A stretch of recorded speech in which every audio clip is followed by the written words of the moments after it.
And so it is my pleasure and honor to introduce a master historian, Sean McMeekin. Thank you.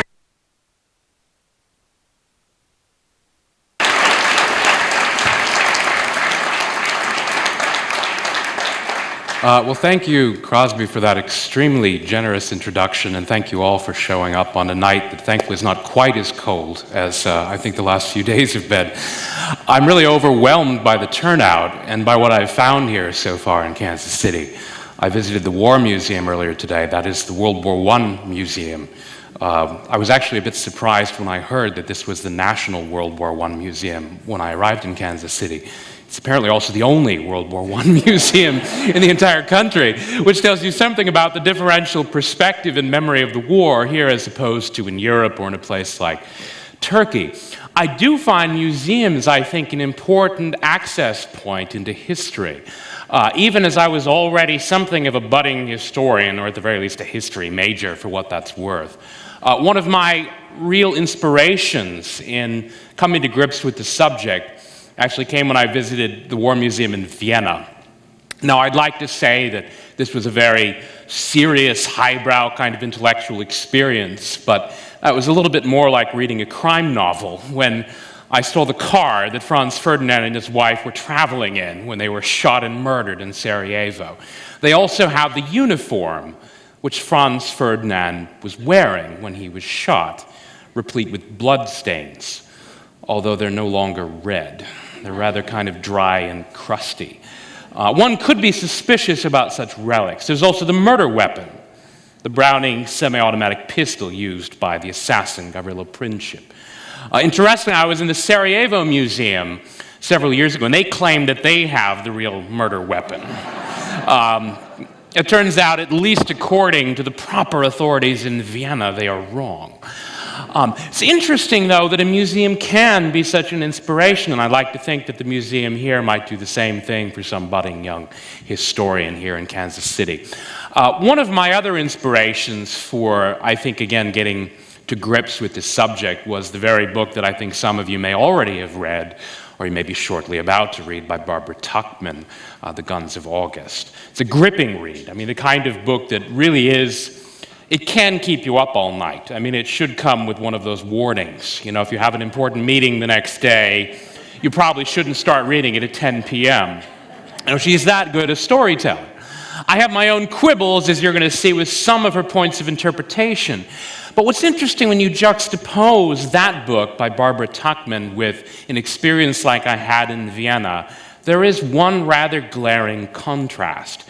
If you read Tuchman's introduction carefully, you will see that in order to craft her narrative, she actually deliberately left Austria, Hungary, and Serbia out of the story. Now, this is a little bit like, let's say, a Hollywood scriptwriter deciding that he needed to cut out some scene or other. It's a rather large omission, though, if you're trying to understand the origins of the war. Now, in part, this functions, again, in dramatic terms, and I think it does help her to tell the story. She probably would have had to add about 200 more pages, maybe even 500 more pages, if she really wanted to get to the bottom of the Balkan affair. But in retrospect, it is a little surprising. I think her book, like all books, was a reflection of the time. In the early 1960s, when she was writing the book, like the late 50s when she was conceiving it, was a time, obviously, of the high Cold War. It was a time when people were still rather Eurocentric in their focus and understanding of politics. Another Berlin crisis was about to erupt. The Balkans were not really in the headlines, nor was Turkey, although it did get a little bit of a fillip from the Cuban Missile Crisis right about the time the book came out, but that was after she'd already written it. She wasn't thinking about the Balkans, and it's clear if you read her narrative, which again works brilliantly on its own terms. But it's interesting that historians don't really see the war in quite the same way now as they did in Tuchman's day. I think a large part of the reason for this, well, there are two key events. One being the wars in the former Yugoslavia in the 1990s, which again brought the Balkans, particularly the formerly Ottoman or formerly Turkish regions of southeastern Europe back into the headlines in a rather dramatic way. I mean, I remember watching the Sarajevo Olympics when I was just about 10 years old, and then another decade after that, I saw scenes of bloodshed and mayhem in Sarajevo, which were quite shocking. Then, of course, we had 9/11. Now, among other things, 9/11 showed us that a single event, and more to the point, a single act of terrorism, could actually alter human events rather dramatically. So suddenly, the assassination in Sarajevo doesn't look quite so peripheral. It doesn't look like just some random happenstance pretext, which is the way it kind of more or less appears in Barbara Tuchman's book, along with most of the work which was coming out back in the 1960s and 70s. Most of that work also tended to point the blame at Germany as the primary aggressor.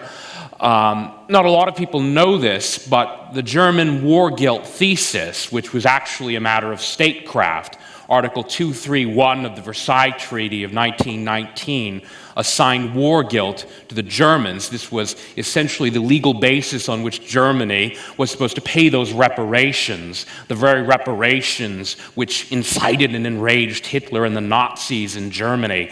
Really, the biggest part of their entire program was, of course, to tear up the Versailles Treaty.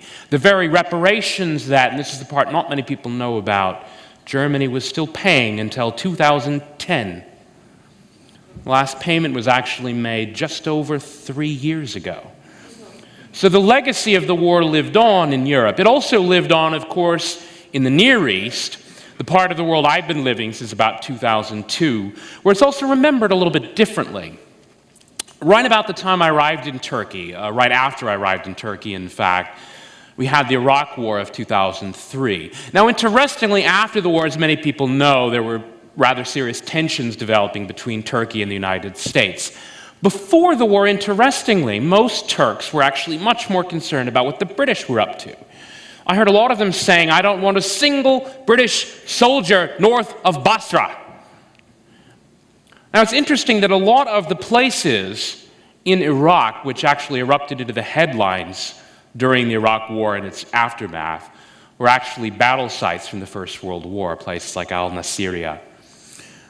A lot of the battles of even more recent conflicts, interestingly, were involved in conflicts related to the First World War and its outbreak. The conflict which to some extent led to the First World War in a direct sense was actually fought between Italy and Turkey in 1911. Rather a classic power grab of the age of imperialism. To some extent, it was almost the reductio ad absurdum of imperialism. The Italians, having coming late to the game, hadn't really got any choice morsels yet, aside from bits and pieces of Eritrea, and they were eyeing Libya, Tripoli in particular. Now, it's interesting that in that war, the fiercest fighting in which some of the later Young Turk leaders like Enver Bey, later Enver Pasha, and also Mustafa Kemal, later Ataturk, or father of the Turkish nation, this is actually where they cut their teeth in combat, occurred in the suburbs of Benghazi. They were, in fact, still wrapped up in rather intense fighting around Benghazi against the Italian occupiers when 4 Balkan powers together declared war on Turkey, this being the first Balkan League, the Balkan League of Serbia, Montenegro, Greece, and Bulgaria, who were essentially piggybacking on that conflict to attack the Ottoman Empire in a period of its distress. Now, the reason these events have such profound importance for understanding the First World War is not simply that they preceded it in some kind of chronological sense, but because of the problems, a few solutions, but really more problems than solutions they threw up. Now, the first of these was that Italy, and you can only see little bits and pieces of Italy on this map, the Turks discovered when Italy attacked Tripoli, they discovered a couple of things. One, they were reminded that they actually had colonies in Africa, which they'd largely forgotten about. It was kind of a backwater of the Ottoman Empire. To some extent, they held on to it so that they could hold on to this. It was kind of a myth everyone was quite fond and they cherished of an empire on 3 continents. They, of course, didn't have many forces there. At most, they had about 10,000 regular soldiers. They discovered they had no way to supply them. And the reason was, of course, that the Italians controlled the sea, the Ionian and then later the Aegean Sea. You can see right here the Dodecanese Islands were seized more or less at will by the Italians during the war. To this day, one of the oddities of living in Turkey is that if you're anywhere near the Aegean coast, you pick up a lot of Greek radio stations. And part of the reason is that Turkey doesn't really have any islands left. I mean, they have maybe 2 or 3. The Greeks and the Italians mostly took all of them, and now they're mostly in Greek hands. And a lot of this had to do with the weakness of Ottoman naval power. A weakness which I think was best encapsulated. It was a document I actually found in the Russian archives.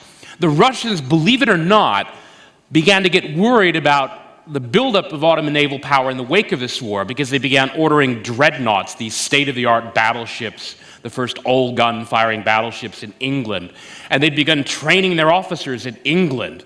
And they had taken to heart this old line about Waterloo, the Battle of Waterloo being won in the playing fields of Eton. And so they were all being taught the importance of team sport.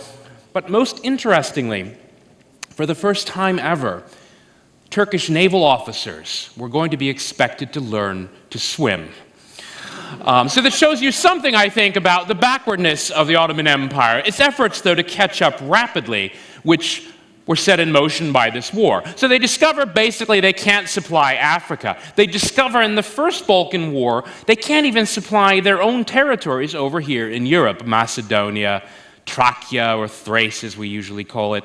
A city like Salonika, essentially the capital today is Thessaloniki, still mostly called Salonika at this time. And interestingly, this city is Greek today because the Greeks beat the Bulgarians to it by 24 hours. There was actually a race to Salonika. Now, the other thing interesting about Salonika, as we're focusing in here, is that it was the birthplace of Mustafa Kemal. His mother still lived there. He was actually trapped in the suburbs of Benghazi when this war broke out, and so he actually lost, among other things, his hometown. It's one of the things that really kind of spurred him on, obviously, later. But it also showed to the Ottomans, they kind of finally realized it didn't really make much sense to try to hold on to Libya, which they couldn't do. But they realized they could not move troops across the ocean. And so, inevitably, a naval race was born of this war, aside from the fact that the Ottomans lost a great deal of territory. You can see Serbia essentially doubles in size. This is also from the Second Balkan War. They took a lot of land from Bulgaria. Essentially, the Greeks and the Serbs teamed up against Bulgaria in the Second War, and the Turks were able to capitalize on this to regain at least a little bit of territory. They made it back to Adrianople or Edirne. That was in 1913. For the most part, though, the Turks were wiped off the map of Europe, Rumeli, as they called it. But the strategic consequence was severe. In addition to the Ottomans now trying to build up their naval power, ordering state-of-the-art dreadnoughts from Britain, the Russians were terrified. This is something that I discovered again in the archives. The Russians were terrified because, helpless against the Italians at sea, this is even before the First Balkan War. Back in the summer of 1912, the Ottomans did the only thing they really could. You might call it an act of asymmetric warfare. They simply closed the straits. This being what we call in English the Dardanelles. Part of the straits, as they're referred to kind of collectively, we have the Bosporus, which you can barely see on the map up here at Istanbul, Constantinople, Russia's only warm water egress to the Mediterranean by way of the Bosporus, the Sea of Marmara, the Dardanelles, and then the Aegean Sea. When the Ottomans closed down the Dardanelles, Russia's economy went into a tailspin because Russia was no longer able to export the vast grain which was being produced in southern Russia, the Black Earth regions. They could no longer import the industrial components they needed for their rapidly industrializing economy, particularly in Ukraine. It was a serious act, almost akin to an act of war. So the Russians, in addition to themselves now, they were also by treaty not allowed to import dreadnoughts through the straits, according to the latest version of what were referred to as Straits Conventions. The Ottomans were allowed to because they actually owned the waters. And so Russia began a crash building program in the Black Sea. The dreadnought race, that is, of 1913-14 was not about Britain and Germany. In fact, interestingly, the British had outbuilt the Germans, and the Germans had more or less given up by about 1911. The real dreadnought race was actually here in the Eastern Mediterranean in the Black Sea. And the clock was ticking, I discovered, because the first Ottoman dreadnought, the Sultan Osman I, was scheduled to arrive in Ottoman territorial waters in July of 1914. So what's interesting about the world, we might call it the pre-Sarajevo world, a little bit like people referred to the 9/10 world, that is before 9/11, when, as I actually remember this, because I was in the US then, everyone was talking about shark attacks in Florida, and there was some scandal involving a Little League pitcher, who had falsified his age documents or something, and he was much bigger than the other kids. The world of June 27th. Now, in some of the books in the First World War, there's a real sharp before and after effect. A little bit like those weight loss ads, right? You have this peaceful world, of Europe at peace, passportless travel, no one patting you down at the airport. In fact, there weren't airports, of course, for the most part. An idyllic world, obviously, if you had money and means to travel, probably servants carrying your bags and so on. Well, yes, some of this is true. Governments were much smaller. They didn't surveil the populations. We didn't have the NSA reading our emails. It was a very different world. This doesn't mean that it was a peaceful idyll, however. In fact, what everyone was expecting on the eve of Sarajevo was this. There had just been a first Balkan War and a second Balkan War. Everyone was expecting a third Balkan War. And here is where they were actually expecting it to break out, more or less right around here. In the course of the two Balkan wars, huge waves of refugees were going back and forth, Muslims and Christians mostly. Muslims fleeing Christian areas in Rumeli or Ottoman Europe, Christians fleeing the Ottoman Empire in the other direction. Many of the Muslims were settling into areas here in Western Turkey, many of them inhabited by Greek Christians. Tensions were rising, incidents were happening almost daily, being reported in the press, and in fact, the government in Athens issued an ultimatum of sorts to the government of Istanbul. This was on the 12th of June, 1914, essentially saying that the persecution of Greek subjects in Asia Minor must stop or else ... So what was actually expected was a war, a third Balkan War pitting Greece against Turkey, a war which, however, would have involved none of the great powers directly, and where many of the great powers might have had motivation to stop it. Now, interestingly, the Russians already had contingency plans to land troops here, partly as they would have liked to put it to secure the property and interests of Christian nationals in the capital. But of course, they already referred to Istanbul, Constantinople as Tsargrad. They saw it as essentially Russian sovereign territory, and so this was obviously a prelude to an occupation.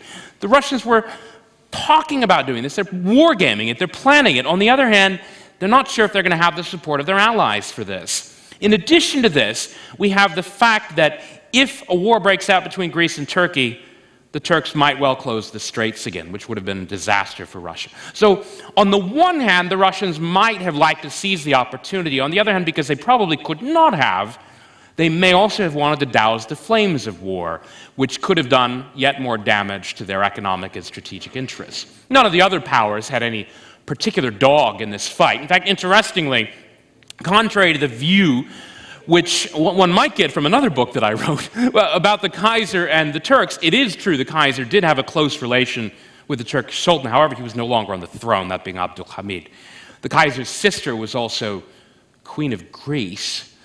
And in fact, Greece was ordering its own dreadnoughts from Germany, so we could get still more confused about the diplomatic machinations.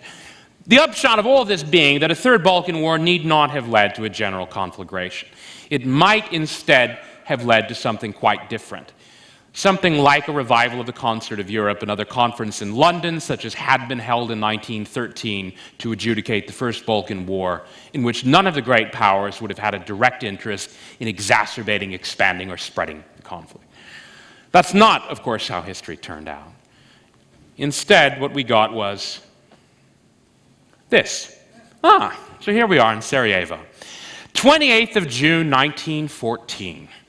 The day some of you may or may not remember as the date of the Stonewall riots. It was also the date, more to the point for this story, the date where a battle had taken place in 1389, right? So we're on the 525th anniversary of the Battle of Blackbird Field, Kosovo Polje, Kosovo, another name place, of course, from recent news headlines. Now, in this battle, interestingly, Serbia had lost and had essentially been wiped from the map. However, a young Serb named Miloš Obilić had, in the course of losing the battle, assassinated the Ottoman Sultan, Murad. And so the day was actually referred to as St. Vitus Day, or Vidovdan. Oddly, it had turned into a day, it's a bit hard to describe it either as a day of celebration or mourning. It was both things at once.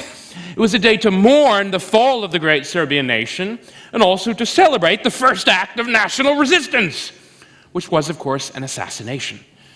Assassination being something like a cult in the Serbia of 1914.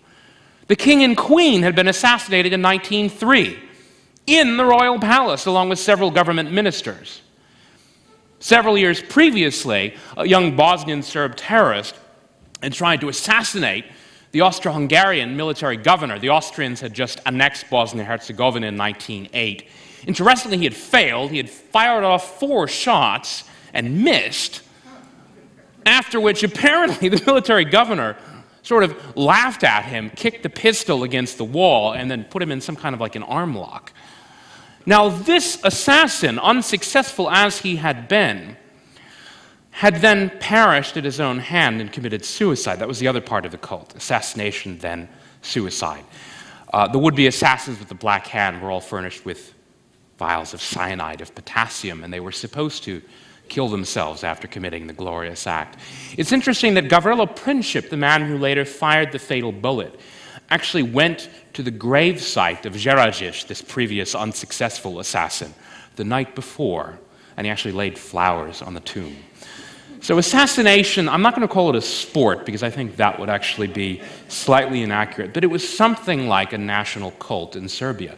It was such a national cult that, in fact, at the very time the Archduke Franz Ferdinand was paying his state visit to Sarajevo, preparations were already underway, and the first guests had already started arriving for the great reenactment of the assassination of the Ottoman Sultan out on the field of Blackbird Field. The Ottoman Sultan, who in recent years had begun to acquire a kind of Habsburg or Austro-Hungarian dress. And so they were actually reenacting the assassination of 1389 when the assassination of the 28th of June, 1914 happened. Again, if you came to Hollywood with this idea, for a script, I think they would tear it up and tell you that's far too perfect. That's simply ridiculous. No one would believe such a thing. But it happened. Now, interestingly, there were actually 7 assassins on the case. It's a bit confusing if you see 9 names, but that's because several of them actually changed positions. Now, the reason they changed positions was because the assassination attempt actually failed. First couple of guys, interestingly, the very first assassin in line was a Muslim who had been chosen as window dressing, essentially to throw investigators off the scent of the crime. He did nothing. He didn't lift a finger. He had been recruited locally. The only 3 assassins who were really serious, the ones who had been trained back in Belgrade by the Black Hand, were Čabrinović, number 3, Princip, number 5, and Grabej, number 6. It was number 3, Čabrinović, who acted. He tore off the fuse, lighted a fuse bomb, and threw it at the Archduke and his car. And it actually hit Franz Ferdinand in the cheek. It actually grazed off of his cheek, wounded him, lightly wounded his wife Sophie as well, before detonating under the staff car behind. And a number of bystanders, along with the adjutant of the military governor, Lieutenant Colonel Marizzi, who had an Italian name, interestingly enough, was injured. Then everyone dusted themselves off, and thank goodness that was over. We dodged a bullet. Now, interestingly, they then went down to town hall where the mayor, who was also a Muslim, interestingly, introduced the Archduke, the heir to the throne, who is incidentally not simply the heir to a ceremonial monarchy, but of course, this is still more or less an absolute monarchy, and in fact, he is already running the military to some extent. There's a little bit of tension between the 2 palaces, the Hofburg and the Belvedere. He's a very important man, and in fact, the actual emperor is an octogenarian who is expected to die any day because of ill health. So he's a serious man. It's a little bit like what the British might call a shadow government. This is not simply a ceremonial aristocrat. This is essentially the future ruler of Austria-Hungary. Well, so he's introduced, and the mayor reads off the prepared compliments and so on. He says, well, we all welcome you here to this city where, as you can see, our beloved citizens are so pleased And he finally just interrupts him. He's like, "Are you joking? You know, they threw a bomb at me." Well, anyway, so they gather and they discuss what to do next. And what's so interesting about this is that they could have done 3 or 4 different things. One of the options, oddly enough, was to cut the program short and go over here for lunch. As you can see, I tried to illustrate this in the map. They were going to pass by the mosque, meaning the Muslim neighborhoods, which they saw as much safer than the Serbian ones. But the Archduke nixed that plan. On the other hand, he didn't like the other plan either, which was go to the museum. He decided he actually wanted to go and visit the wounded military officer in the hospital. Now, that was pretty close to the museum, which was actually significant because although they changed the planned route, now they wanted to just stick along the main road here and run all the cars at high speed, like in one of those Hollywood movies with a presidential motorcade, so they'd be invulnerable to a shooter. They did decide to do that. However, apparently nobody told the driver of the first car in the motorcade. And so when they got down here, and they should have been basically just, inching into 4th gear and hitting the gas, instead he hit the brakes and he turned right. Second car turned right. The third car, carrying the Archduke, his wife Sophie, along with the military governor Paciorek, turned right as well. Now, Paciorek knew about the new route, and he knew they had screwed up. And so he scolded the driver and told him to stop and turn around. And he stopped, and he tried to turn around, and he couldn't quite get the reverse gear into motion, and the car stood there for about 2 or 3 seconds. And those 2 or 3 seconds altered the course of world history.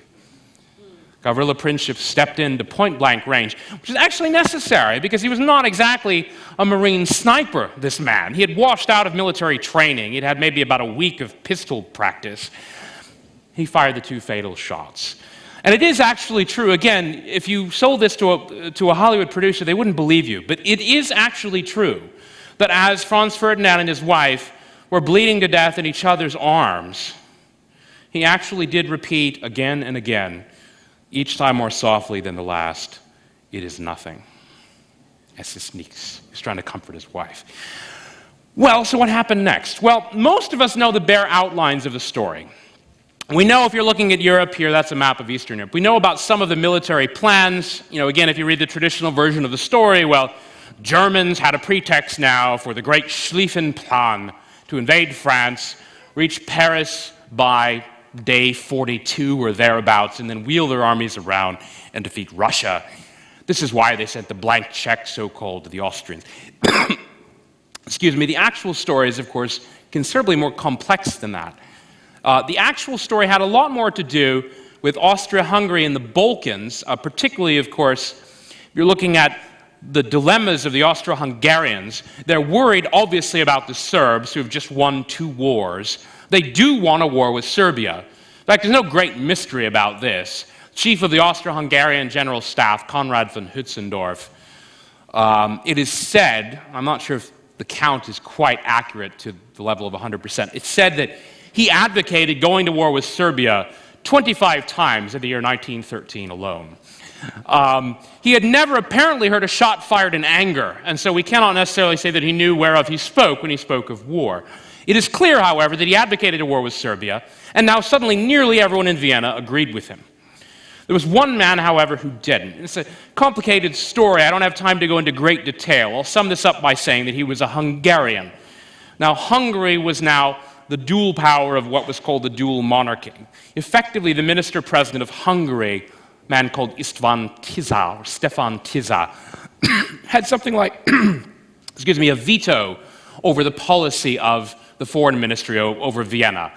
And he, in fact, did not want to go to war, not because he liked Serbs, but rather because he hated them even more than everyone else.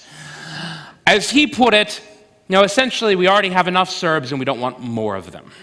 Hungary, in fact, was patched together, and the Hungarians they just barely had a majority, and even that was a little bit questionable depending on the way they conducted the census. Now, he was also worried about the Russians. This was obviously a concern. What would the Russians do? Hungary, simply because of the map of Europe, would have been, to some extent, first in line, not just for the Russian invasion, but also in case the Romanians invaded. So Hungary had legitimate cause for concern. To the extent the Austro-Hungarians shared this concern, however, they seemed to think the Germans would handle it. The Germans had actually handled Russia before.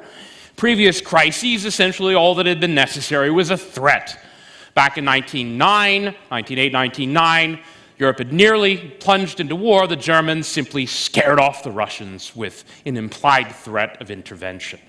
I think, and again, this is the kind of thing historians argue about, the Austrians wanted a war with Serbia, that's absolutely clear. They did not want a war with Russia, that is even more clear. They knew it was possible, however, they were hoping that, again, the Germans would sort of handle things. And the more we look into this, the more we realize there was very little close coordination between Berlin and Vienna. There was, however, extremely close coordination between Paris and St. Petersburg. And this is the really surprising part of the story, the part that I've been able to discover. Some of it comes from Russian sources, some from French. An interesting problem emerges, however, when you look at the sources. A lot of them aren't there. Now, it has often been said that many of the German papers, particularly private correspondence, disappeared or was burned. And that's partly true and partly not true. Some of the private correspondence has disappeared, some exists. Interestingly, however, the official record, that is to say the actual government papers in both Berlin and Vienna, is virtually unbroken. You can see pretty much everything. You can even see the Kaiser's temper tantrums. He would actually scribble his comments on documents, and they were later actually typed up by German archivists. They even tell you exactly when he made the outburst. I mean, it's really quite extraordinary when you read this. On the Franco-Russian side of the July crisis, there's virtually nothing like this. There's a huge gap. There's a gap of nearly a month simply in the correspondence between the Russian ambassador to Paris, a man who, this is Alexander Izvolsky, who had been humiliated by the Austrians back in 1908 in what was called the First Bosnian Crisis. This is when they had annexed Bosnia-Herzegovina, home of Sarajevo, in the first place. He'd been so humiliated, he'd been forced to resign as foreign minister.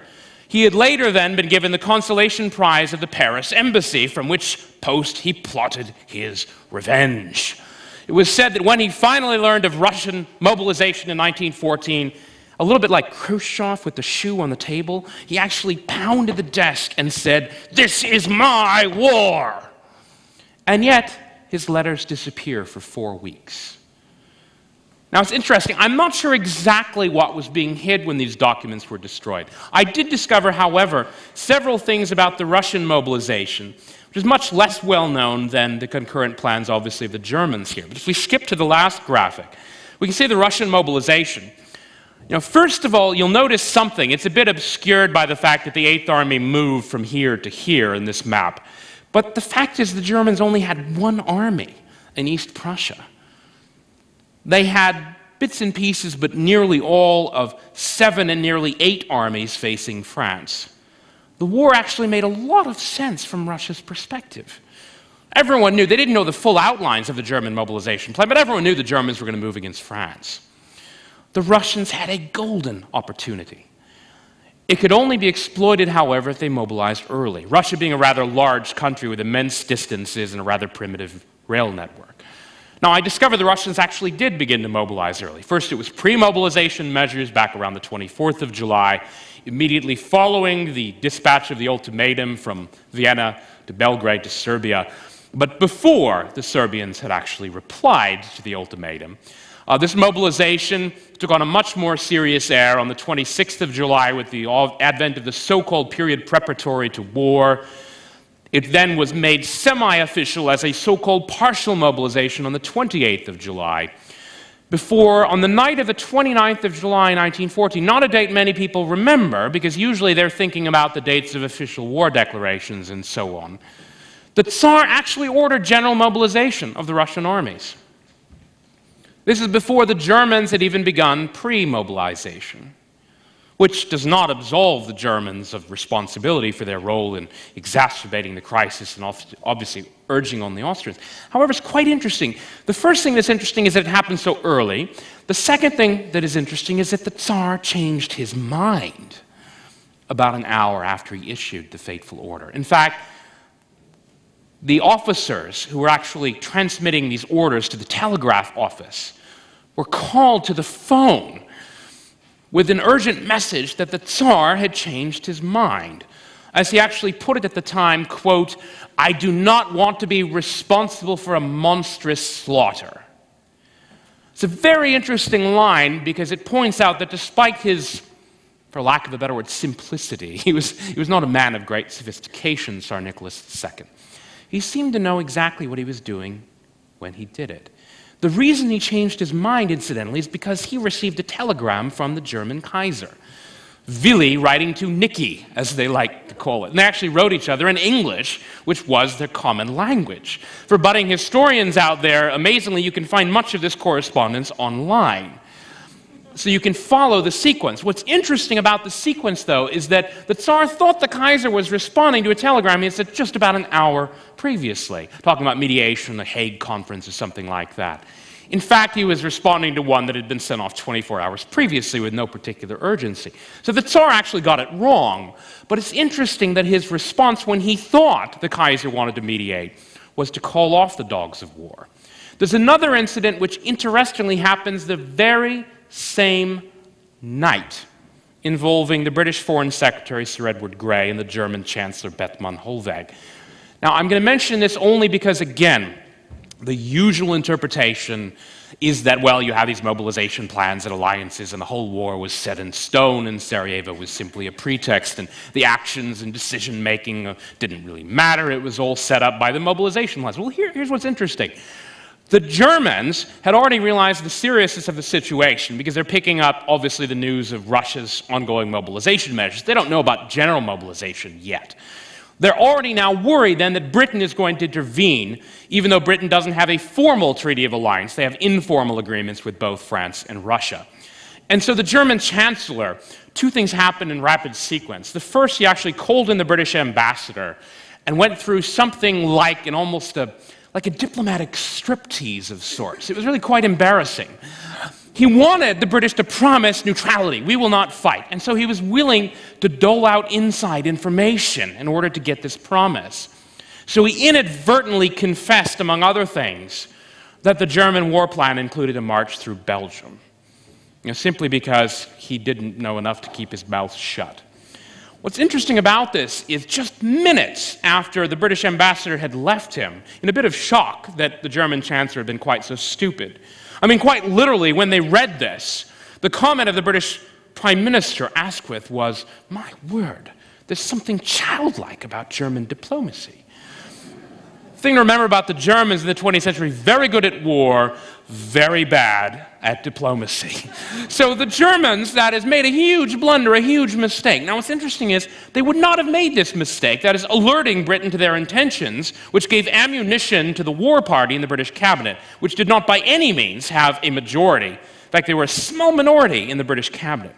This would not have happened had Sir Edward Grey made up his mind even 5 hours, 3, 4, 5 hours earlier, that he was going to issue a warning to Germany. Interestingly, the British ambassador to Russia, who had a front row seat for this drama, had warned the British Foreign Secretary, Sir Edward Grey, days earlier, that he needed to make clear what Britain's stance was. If you let the Germans know Britain will go along with France and Russia against you, they may call a halt to Austria's move against Serbia. They might, he said. But you have to be clear, you have to be firm. Well, Sir Edward Grey was many things. Clear and firm were definitely not among them. He was not decisive. He was not particularly courageous. He mumbled. So he had not issued any kind of warning until the 29th of July, this very day that I've just been telling you about, where the Tsar orders general mobilization and then changes his mind. Now, interestingly, his message, again, it was slightly elliptical in the Grey manner. I'll try to get the exact phrasing. Sir Edward Grey said that if it came to war in Europe, we in London may be forced to take rapid decisions. In this case, it would not do to stand aside and wait. Well, I don't know if that's exactly saying that Britain is going to fight, but it's about as close as he's ever going to come. Now, what's interesting about this is the German chancellor, when he read this message, just minutes after his diplomatic striptease act of confessing the darkest secrets of the German mobilization plan, he actually sent off a wire to Vienna that night. And here's what he said. He instructed his ambassador that the Austrians must begin immediate negotiations and they must accept outside mediation with Serbia over the terms of the ultimatum. He said, and I quote, "We must decline to let ourselves be dragged by Vienna wantonly and without regard to our advice, into a world conflagration. He rescinded the blank check, probably about 12 hours too late, because earlier that day, Austria-Hungary had begun shelling Belgrade. Now, Belgrade had essentially been declared an open city by the Serbs. It was not even really being defended, and these shells did very little damage. And in fact, the Austrians were not going to be ready to declare war, that is, to actually fight the war, for another 2 weeks. In fact, the Germans, when they finally learned that Austria-Hungary had declared war by telegram against Serbia, were a bit shocked because they'd just been told that the Austrians were going to wait until August 12th, when the army was actually going to be ready to fight Serbia. Now, what's interesting about this, again, to spin the wheel back just a little bit and talk about alternative outcomes, even setting aside the business between Sir Edward Grey and the German Chancellor, the Austro-Hungarian Foreign Minister Berthold had himself decided, essentially with virtually no input from anyone else, to declare war on Serbia on the 28th of July, even though the army was not going to be ready to fight Serbia for another 2 weeks. He kind of got his carrots and sticks backwards. The reason he did is kind of interesting. The way I've actually interpreted this, based on the documents, is that he didn't want to answer his phone anymore, because everyone was calling in with these kind of peace mediation plans, one after another, trying to get the Austrians to stand down. He had finally gotten the Austro-Hungarian government behind this war policy, and he just didn't want to hear it. And so he declared war by telegram. When the Serbian Prime Minister received the telegram, he actually sent off an urgent query to Paris, Petersburg, and London, telling them he had gotten this really strange telegram, and it didn't make any sense. And was it actually true that Austria-Hungary was so stupid as to declare war already? A lot of history, it turns out, is actually like this. A lot of history is not only contingent, but depends, I think, on a complicated interplay between personality and, of course, character. In some cases, it's weakness, the weakness of someone like Sir Edward Grey, not actually trying to state a policy or even get a cabinet behind it, but just delaying and hemming and hawing until it's too late to affect the outcome. In some cases, like Berthold, it's a combination of, I suppose, impatience and a certain cowardice. In the case of the Germans, in the month of July 1914, the word I would actually use is incompetence, although that actually applies to the Austrians as well. Now, with the Russians and French, it's a little bit more complicated.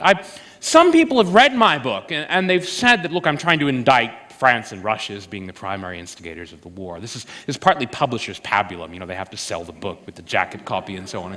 Well, there's a bit of that, sure. I am trying to put more emphasis on the role of France and Russia, and particularly the blank check, essentially, that France sends to Russia. That is, that they assure the Russians of their support for Russia's early mobilization.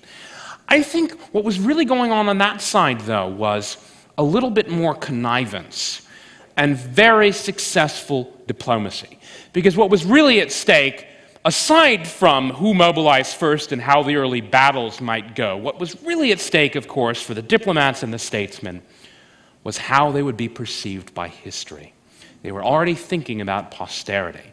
And that's why they began arranging the documents and purging the documents. That's why, to give you one example among many, when the French ambassador to Petersburg reported the news of Russia's final general mobilization to Paris, it took about 30 hours for the message to reach Paris, because he wanted plausible deniability, so they could keep denying that Russia had in fact mobilized. Because they, in addition to looking at posterity, were looking at Great Britain and how Great Britain would interpret the crisis, and possibly later on how maybe even the United States might have interpreted the crisis, and how later diplomats and historians would judge them. Because they already knew that the eyes of history were on them.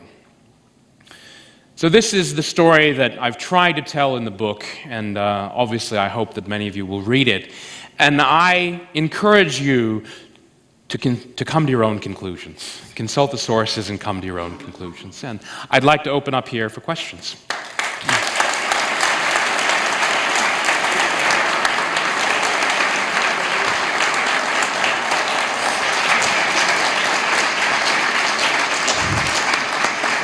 There is a microphone up front, so if you have a question, if you'd please come up to the microphone. If I could get a brief answer, I respect your time constraints. You talk about the personality shaping history. You did not touch on one, Dragutin Dmitrievich, and what did events shape him, or did he shape the Union of Death or the Black Hand? And what role did he have in actually bringing this assassination about? That's a very good question. Dragutin Dmitrievich, or Apis, as his kind of nom de guerre went, was the head of the Black Hand, also the head of Serbian military intelligence.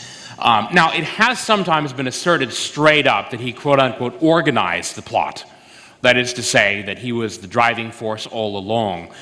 There's some evidence to suggest this, and he actually later did confess his guilt in a court of law, although he was actually being charged with another crime, although he may have been encouraged to do so in part to deflect suspicion from others. My own view is that he played an important role, and I think he would have probably made the final decision as far as giving a go-ahead. But I think some of the initiative actually percolated up from below. That is to say, some of it came from Princip and Chabrinovich, who came up to some extent, I think, with the idea by themselves, and they later had to find sponsors, someone to provide them with money, weapons, and so on. There's a little bit of speculation, even beyond Apis, of some sort of peripheral Russian involvement. Apis was in regular contact with the Russian military attaché, Viktor Artamonov. And some of you might have heard the name of Victor Serge, most famous to history as Stalin's super spy in Tokyo, who alerted Stalin to the movement of the Siberian divisions in 1914, right before the Battle of Moscow. In his memoirs, he says that he was in Serbian radical circles in the mid-1920s, and he heard discussion of the fact that many of them claimed that Artamonov, that is the Russian military attaché, had actually green-lighted the operation. Now, this is a very controversial theory, and it's not one that I think there is substantial evidence to prove or disprove. My own view, which is shared by the great Italian journalist/historian Luigi Albertini, who interviewed Artamonov, is that he knew of the plot.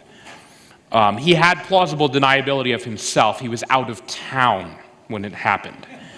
It's kind of interesting because the Russian military attaché, you might think, would have had an interest in the Austrian military maneuvers which were taking place during the Archduke's visit. That was actually the purpose of his visit. So there's a lot of smoke there, even beyond Apis. But so far, we haven't really been able to connect the dots. It's a very good question. I'm wondering how much the defeat of Russia in the Japanese War had to do with any of this, and if the Russian army learned anything from their defeat. Well, two very good questions. Yes, it did have a lot to do with this, partly in the way it affected Russia's own development, and partly in the way the Austrians and the Germans were, I think, reading events. It was in the wake of the Russo-Japanese War that the crisis of 1908-1909 over Bosnia transpired, where the Russians were still weak and recovering from the revolution which had been born of their defeat in the war against Japan, Bloody Sunday, and all the rest, so that the Russians seemed to be weak and preoccupied with internal concerns. I think it's factored into the calculation of the Austrians and Germans, that is, that it was something of a bluff in July 1914, a bluff which Russia obviously called, something, I think, to the surprise of the Germans. Now, as far as it impacted the Russians, it's interesting that military attachés and obviously Russian officers who had witnessed the fighting on land against Japan, I think, did have a much more sanguine view of the capabilities, that is, of offensive warfare. They had already seen the digging of trenches, so they already knew something about this. That's not to say, though, that the learning curve in Russia was particularly steep. There were still a lot of kind of crusty old officers who believed in things like fortresses and so on, and cavalry. They hadn't really gotten the message yet. I think the Russian army was semi-reformed by 1914. The Germans had begun to think that it was this steamroller in the making, but in fact, of course, in the event, it was somewhere in between. It was competent enough to more or less defeat the Austro-Hungarians, but obviously inferior to the German army. So they had learned something, but probably not enough. Well, something that seems to have been lost in this tragedy was the Turks' genocide of the Armenia, and how did this factor in? you factor into the origins of the war, is what you're saying? Yeah. Well, it did to some extent because there was a crisis in the winter of 1913, 1914. There were two crises which came together, which actually very nearly produced a conflagration. I didn't mention the Liman von Sanders crisis in the talk. This is when a German officer was appointed to supervise the Russian Straits defenses, the Ottoman Straits defenses. Now, this crisis actually came to a head in the winter of 1913, 1914. At the same time as the European ambassadors in Istanbul, Constantinople, were negotiating terms for something called an Armenian Reform Agreement. What this was looking at was some kind of supervisory role for the powers in the 6 eastern provinces of Turkey, sometimes called the Armenian provinces, although the Armenians were not actually a majority in any of them, they were numerous. Now, what was going on in the background here was Russian pressure. The Russians were the ones who were behind the Armenian reform campaign, and all of this, together with the appointment of this German officer, produced a pretty serious war scare in January and February of 1914. It also produced something of a complex in the minds of the Young Turks, that is, about this nexus between possible Russian intervention and the Armenian provinces of eastern Turkey. The Russians, in fact, were quite active in eastern Turkey. There were even Christian missions that were active in eastern Turkey, which had begun seeking the protection of Russian consuls in eastern Turkey. And the Young Turks were already, to some extent, that is, paranoid about some kind of a Russian move there. They obviously saw this as a pretext for a Russian invasion. That's the way they saw things, and whether or not they were, completely off their rocker or whether they had some kind of a point. I think the truth is somewhere in between. The Russians did have plans. The Russians did have ties to the Armenian revolutionary organizations. That's not to say they had a master plan, absolutely not. But the Turks began to think they did. And obviously the consequences in 1915 with the deportations and massacres of huge numbers of Armenians in eastern Turkey were serious.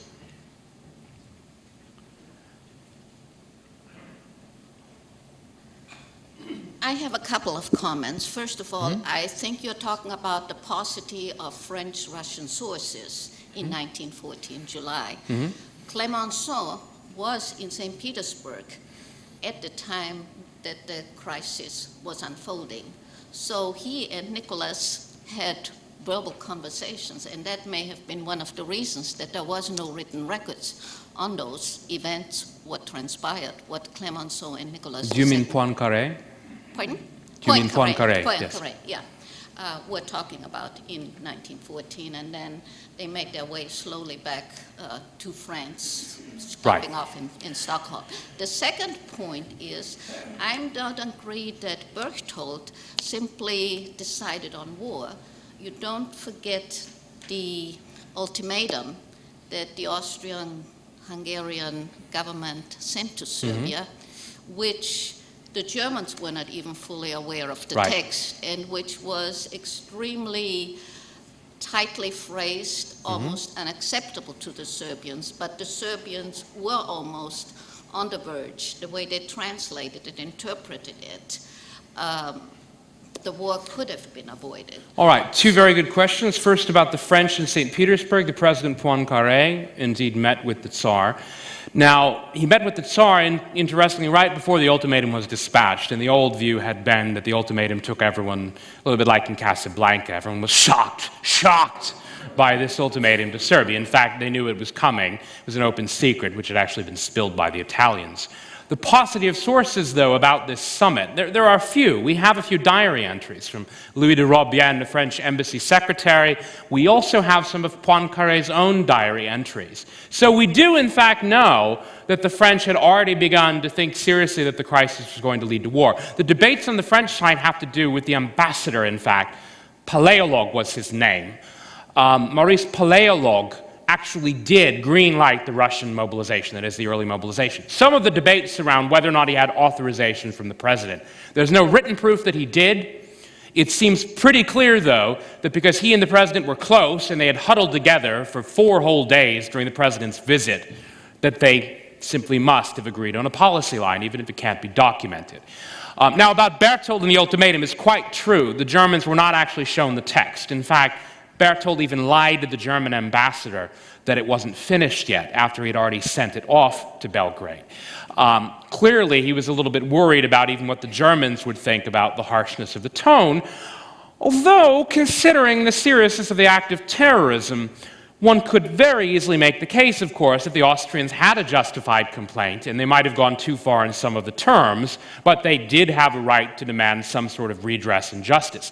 Now, Berthold had not necessarily decided on war. You make a good point. He had decided, however, and they're quite explicit about this. If you actually read, you can read the transcripts of the discussions in the Ministerial Council on the 19th of August, which was actually held in Berthold's private residence, the delightfully named Strudelhof, or the House of Apple Strudel, I suppose we might call it. It's actually held in Berthold's house, and they were quite explicit about this. They were quite explicit about the fact that they wanted the Serbs to reject it. Now, Serbia's own response was quite brilliantly calibrated to manipulate opinion. It was an elegantly crafted, although in fact there were scribblings at the very last minute. It was a sort of, actually Chris Clark has a great line on this. He calls it a highly perfumed rejection.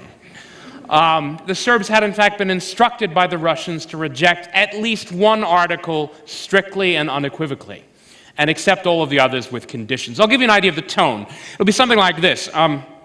Serbia should make a statement to the effect that they are apologizing for any possible role in this crime. And instead it would read, "We apologize for being accused by a crime by the Austrians." I'm paraphrasing, but that's basically the gist. The earlier version, which was more conciliatory, was actually sent to Paris, Petersburg, and London precisely to manipulate opinion.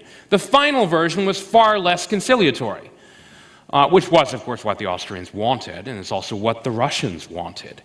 The Serbian prime minister, incidentally, may have himself been in a real pickle or a dilemma, because as one of the German observers put it, he thought that if Pasic, that was his name, the Serbian prime minister, had accepted the ultimatum, there would have been an immediate military coup d'etat led by this apist character that we're talking about to overthrow him. So he was in a real bind. It's hard to just say, well, look, he should have accepted the ultimatum. It obviously would have been very difficult for him to do so. It is clear, though, that Berthold and the Austrians wanted a rejection. There's no doubt about that. First of all, I want to thank you again for coming. Really appreciate it. Second of all, I wanted you to expand on a couple of points you made at the beginning of your talk. You had mentioned that in light of the 90s Balkan War and the events of 9/11, the beginning of the war are under new light. And I've been thinking about that a lot since 9/11. Given I understand much of this was coming to a boiling point or a climax anyway, and given the treaties that were already in place, I understand all that led to, the eventual World War. But I think it's interesting that the Black Hands Act of Terrorism seemed to go almost as part and parcel with everybody's act after that. Could you kind of expand on how their act of terrorism and the Serbian role in that now is seen, and could that have played out differently? The act of terrorism itself. Correct. Well, it was clearly not isolated in the sense that there had been a series of similar assassination attempts and outrages and something of an orgy of violence in the Serbian royal palace back in 1903. So to some extent it was part of a continuum of violence in the Balkans. There were a lot of secret societies. The Young Turks themselves, incidentally, as we call them in English, it's not what the Turks call them, were themselves a similar kind of a conspiracy, which actually centered in Salonika, the city that I've been talking about a lot. It was actually the center of all kinds of things that were going on. And they were clearly, to some extent, mimicking what was being done across the Balkans. There were other organizations, one of the most famous being the Internal Macedonian Revolutionary Organization, which was a largely, although not exclusively, Bulgarian affair. And the IMRO had actually been involved in a number of acts of terrorism in 1903, the very same year as this act of terrorism in Serbia. Although, interestingly, the uprising, which led to the Macedonian crisis of 1903, was actually launched by another fringe group, which was not the IMRO. So there were a lot of these groups. And if we want to spread the story a little bit east, the Armenian revolutionary organizations, particularly the Dashnaks and the Hunchaks, were themselves actually modeled along very similar lines. They had a kind of public, respectable face in Europe where they would lobby and go to conferences and so on. And they were also, in eastern Turkey, paramilitary organizations, which didn't always only target the Turks, incidentally. At times, they would also target the Russians. And oddly enough, at times, the Ottoman government even teamed up with the Armenian revolutionary organizations and gave them arms and tried to send them into Russia, thinking they wanted to make them Russia's problem. So there was a lot of this going on in this part of the world. Now, it's, again, the idea of this kind of peaceful idyll being suddenly interrupted, an idea I think most recently and popularly promulgated by David Fromkin in a book called Europe's Last Summer.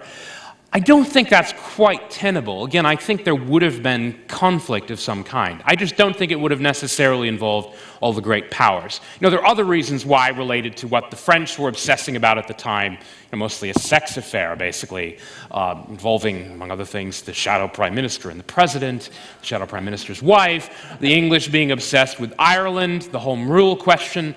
There are many ways in which the history of 1914, absent Sarajevo, would have turned out differently. However, I think there still would have been, obviously, these secret societies, acts of violence, and possibly even provocations leading to crises, possibly some kind of a Russian intervention in Turkey, but which might not have had the support of the powers. The precise nature of the sequence of events of July 1914 is, again, that it led to the dominoes falling in just that precise way. Austrian move against Serbia, bringing in Russia in a way where Russia would have the backing of France and then Britain. The crisis had to unfold precisely so, or I don't think it would have happened. Ladies and gentlemen, Sean McMeekin.